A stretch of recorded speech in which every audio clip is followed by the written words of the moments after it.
Hello everyone, this is Harris Trivia, and today we're continuing the 12 Tiger Generals of Wu Let's Talk Lore series with episode 10 featuring Pan Zhang. Born in the Dong Commandery, Pan Zhang, like many during this chaotic period of the late Han, became a refugee and fled south hoping to find a new home. For Pan Zhang, that new home would be the Yangyan County of the Kuaiji Commandery, where he would become known as the town drunk and cheat, as he frequently drank at local taverns on credit, with no means of actually paying the taverns back. He was most well known for his catchphrase of "I will pay you back when I make a name for myself someday," and that someday came in 195 when a new mayor arrived in Yangyan and took an interest in this rather infamous town drunk.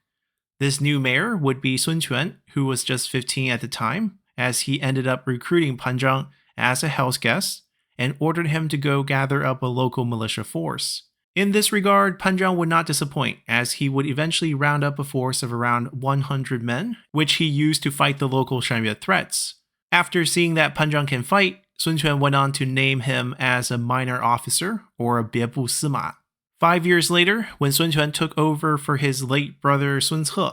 Pan Zhang was reassigned as the sheriff of the Wu Commandery, where he mostly dealt with thieves and bandits. From this position, Pan Zhang would go on to be promoted to become mayors of 2 separate frontier counties, where he was in charge of putting down local Shangyue threats. In the next few years, Pan Zhang would establish a force of around 800 retinue for himself, as he battled the Shangyue and earned himself the position of Wu Meng Xiao Wei, or the captain who is martially fierce. Now, because of his positions as mainly county mayors and local garrison commanders, Pan Zhang actually did not participate in any of the major conflicts of Wu until he followed Lu Meng in the attack of the Jin province in early 215, where he contributed to taking the Changsha commandery. Then naturally, along with almost everyone else in Wu, Pan Zhang would take part in Sun Quan's second siege of Hefei in 215, where he famously halted the rout of Xu Sheng and Song Qian's troops by killing and making an example of a few of their most cowardly troops. Pan Zhang then went on to stabilize Sun Quan's encampment and reduce the damage of Zhang Liao's surprise sortie. After this campaign, Sun Quan promoted Pan Zhang directly to lieutenant general, or Pianjiangjun, as he would jump multiple ranks simply because he was one of the few officers to keep their cool during Zhang Liao's charge. Yet after this campaign, there would be little record of Pan Zhang's participation in any campaign until his most famous moment in 219, when he, alongside Zhu Ran, were sent ahead to cut off Guan Yu's path of retreat into the Yi province. Fortunately for Pan Zhang, Guan Yu would end up picking his side to make his final escape attempt, which ultimately allowed Pan Zhang's troops to capture and eventually execute Guan Yu. In the aftermath of securing Liu Bei's portion of the Jin province, Sun Quan created a new small commandery out of just 2 counties in the newly captured area and named this new commandery as Guling. And because it was Pan Zhang who ultimately captured Guan Yu, Pan Zhang was named as the new administrator for this new commandery and was also promoted to the rank of general with the general title of Zhen Wei Jiangjun, or the general who strikes fear. Additionally, Pan Zhang was also named as the county marquis of Liyang. Naturally, Pan Zhang remained in the Jin province for his new administrator position. Therefore, during the Yiling campaign, he got a chance to shine again, as after Lu Xun's successful fire attack, Pan Zhang would charge directly into Liu Bei's main camp, where he would manage to kill Liu Bei's general Feng Xi. In the aftermath of this campaign, Pan Zhang alongside Xu Sheng became the lone voices that pushed for the continued attack on Liu Bei and the rest of the Yi province, but with Cao Pi and Wei posing as a threat from the north, this continued assault was called off, as Pan Zhang was once again promoted as his general title became the more official general who pacifies the north, or Pingbei Jiangjun,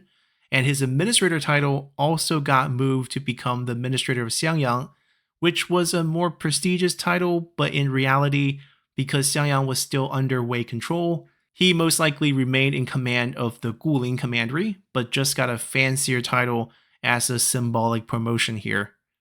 Another interesting fact about this newly created commandery of Guling is that Pan Zhang commemorated his promotion and the capture of Guan Yu by casting himself a new saber, which he proudly named Guling. In the following year, when Cao Pi did launch the attack against Wu, the Jin province front faced attacks from Cao Zhen, who had generals Xiahou Shang, Zhang He, and Xu Huang working under him. The main target on this front for the Wei forces would be the city of Jiangling, which was defended by the Wu general Zhu Ran at the time. And for them to siege the city, they had to erect multiple floating bridges. So initially, the Wu reinforcement, led by Zhuge Jin and Pan Zhang, tried to attack these bridges, but after many failed attempts, they could do little to relieve the siege. Eventually, Pan Zhang came up with a plan to let the Wei forces finish crossing the river before leading a daring fire attack on these floating bridges, which finally slowed down Xiahoushang's supply line enough to relieve the siege. Eventually, this campaign ended in a stalemate, with Cao Pi and Sun Quan agreeing to a ceasefire in early 224. Around 226, following Cao Pi's death, Sun Quan attempted to launch an attack on Jiangxia, and as a general who's stationed on the Jin province front, Pan Zhang naturally participated. But the Wei defense under veteran general Wen Ping ultimately proved too much, as Sun Quan eventually gave up the siege, but during their retreat, Wen Ping astutely ordered his cavalry to give pursuit. At the time, Pan Zhang was the one in charge of the rear guard, and his unit was torn apart by Wen Ping's charge almost to the point of a full rout. Fortunately, fellow General Zhu Ran was able to arrive with more reinforcement and save Pan Zhang and stabilize the rear guard to minimize their losses from this campaign. This would be Pan Zhang's last campaign, as he would go on to get another round of promotion, along with almost the entire Wu court in 229 during Sun Quan's coronation, when Pan Zhang would actually rise to the position of General of the Right, or You Jiangjun. For the next 5 years, Pan Zhang would remain garrisoned in the Jin province until his death in 234, when his son Pan Ping would take over for his late father. Now, Pan Ping would not be able to keep this position long, as both Pan Zhang and Pan Ping were well known for their greed, which is not surprising given Pan Zhang's background as the town drunk and cheat. As you see, during the vast majority of Pan Zhang's deployment on the frontier, he frequently set up smuggling markets in his army camp where goods from Wei were sold for profit. Pan Zhang himself not only had a taste for money, but also for rare goods, as he was known to more than once kill other officers who had contrabands that he personally wanted. While Sun Quan knew about these transgressions, he did nothing about them because Sun Quan had always favored Pan Zhang since the early days of recruiting him in Kuaiji. It also helped that Pan Zhang always fought bravely despite not always having the ability to generate victories. But once Pan Zhang passed away, when his son Pan Ping continued to act in the same manner, Sun Quan no longer allowed it to slide, as Pan Ping would be stripped of his command before being exiled off to Kuaiji to live out the rest of his life. Now, because Pan Ping was Pan Zhang's only son, in perhaps an apology to Pan Zhang, Sun Quan did at the same time give Pan Zhang's widow a plot of tax-free land in Jianye, along with an annual stipend of 50 households of tax income, to live out her days in comfort. And with that, our episode on Pan Zhang comes to a close. Next time when we return, we'll move on to cover the life and career of our final Tiger General of Wu in Ding Feng. So hopefully y'all have enjoyed this episode enough to consider subscribing to the channel for more contents on Three Kingdoms history, or simply support the channel by leaving a comment below, or just by hitting the like button. And as always, I'll see you all next time. Bye!